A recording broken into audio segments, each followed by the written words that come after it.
What's going on, everybody? Alonzo here with GulfCoastSmoke.com, and today we're going to sous vide steaks for the very first time.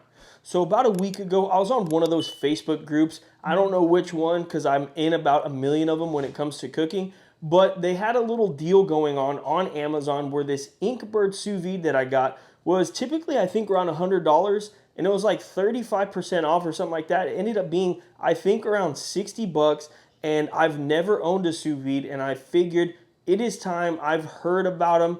I've seen a lot of people use them, and all I've heard is good things. So today we're going to put that to the test. I'm going to keep an open mind because I really am a charcoal and wood fanatic, but I'm going to keep an open mind and hopefully we can get some delicious results. These are the 3 steaks that we're going to be doing this experiment with, and I picked them up at our local Sam's.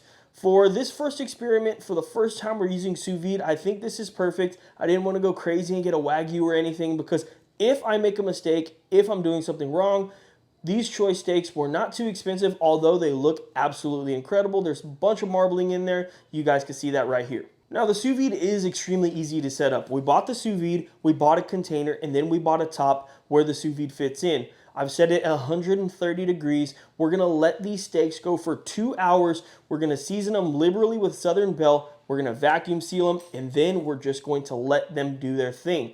In the end, we are going to sear them off over some charcoal, but for now, I just really want to see how this sous vide works. The advantage, and one of the things that I hear people talking about all the time, is that you get that coast-to-coast, medium rare on your steak. So hopefully we get that today. Like I said in the beginning, this is our first time ever trying sous vide. If you guys have any suggestions, drop them in the comments. If you want to see us do anything with this sous vide, drop them in the comments as well. It's obviously something that we bought for this channel, so let's get right into the cook. And like we talked about a second ago, we're going to season all of these steaks with Southern Belle. So one of the things that I saw on YouTube, and I was also told by a friend who uses his sous vide quite often, is that you don't want to put anything inside of the vacuum sealed bag. So like, for example, butter, you don't want to put it in there. And I'm kind of lying because he did tell me that it'd be okay to put something like rosemary, thyme, sage, stuff like that, but butter, you don't want to put it in the wrap. That might be something that we could test later to see how we could do that, but I want to make sure that we're doing this the right way, especially this first time, because, you know, I want to see what this sous vide can do. But, like I said, we're just going to get these seasoned up on both sides. We'll use some of that excess to get our sides here. And this is exactly what I'm looking for on my steaks. I'm seasoning them the same exact way I would if I was going to grill these, just making sure I get good coverage. In the end, I know that I'm supposed to actually kind of dab them because they're going to be wet when they come out of the sous vide. I don't really know how I feel about that. To me, it seems like I'm taking away all the seasoning, but maybe this sous vide kind of helps this penetrate into the meat. I'm not too sure, but we're going to try and do all the best practices that we know when it comes to sous vide and see what the results end up like. Now we're going to put our steaks into our bag and then head right over to our vacuum sealer. We'll make sure to seal all of these, and then we're just going to put them right into our bath.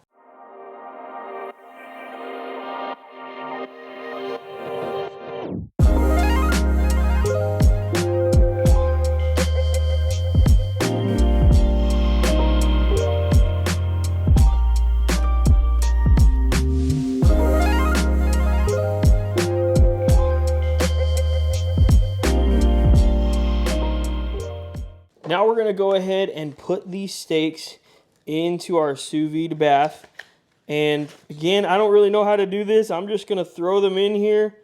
I think I need one of those things that kind of like separates them, but I know for a fact that we need to make sure that everything is fully submerged, which it is, and we barely have any room to play with. So let's just go ahead and cover this up. And now it's time to be patient. We're letting these go at 130 degrees for 2 hours, and then we'll be back and we'll show you how we're going to finish this cook.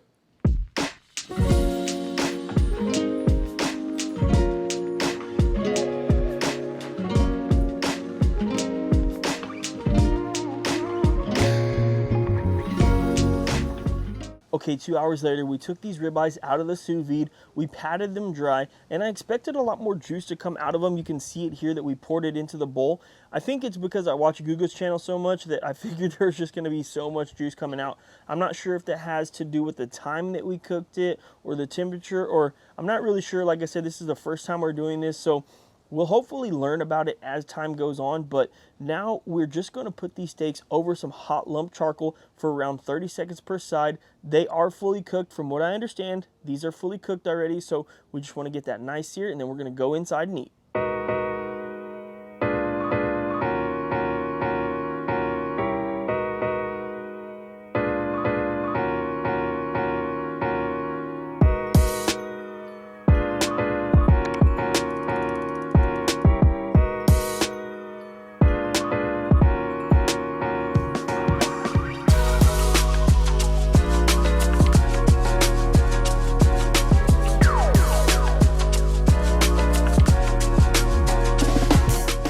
And our first sous vide experience, what did he say? Is done. The steaks are cooked to perfection. So first things first, for sure, the sous vide will get you that beautiful medium rare cook.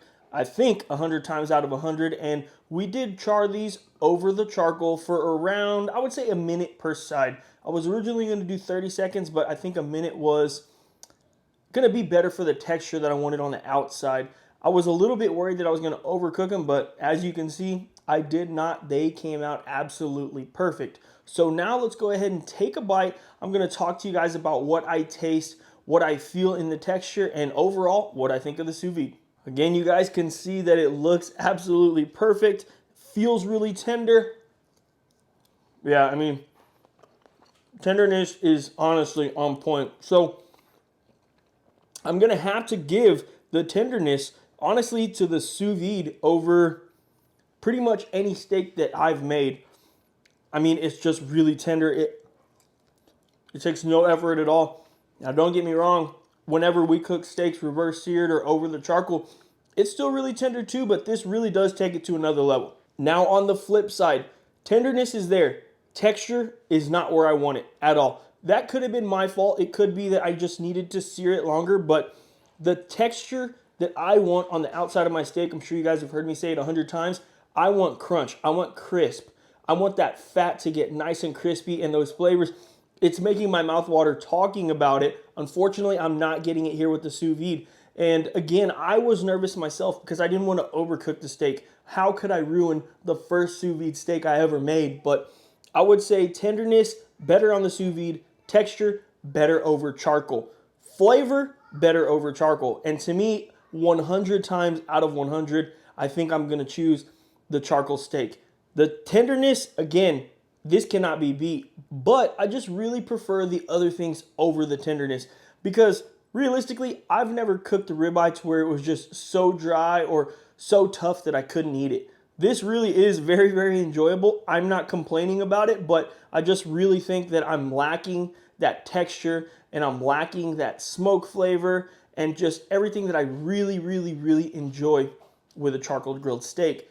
Now, next time I try this, I do want to cook this a little bit less, maybe to 115 for 2 hours, 2.5 hours, and then I want to sear it longer. Maybe I can achieve that texture and that flavor that I want while keeping this beautiful tenderness, because this really is a thing of beauty. I think the sous vide has its space in everyone's kitchen, and I think that we're going to continue to use this for a lot of different things.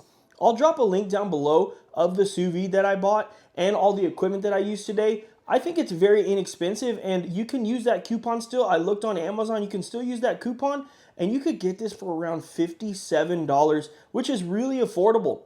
As always, I really appreciate you guys tuning into this video. Thanks, and we'll see you on the next one.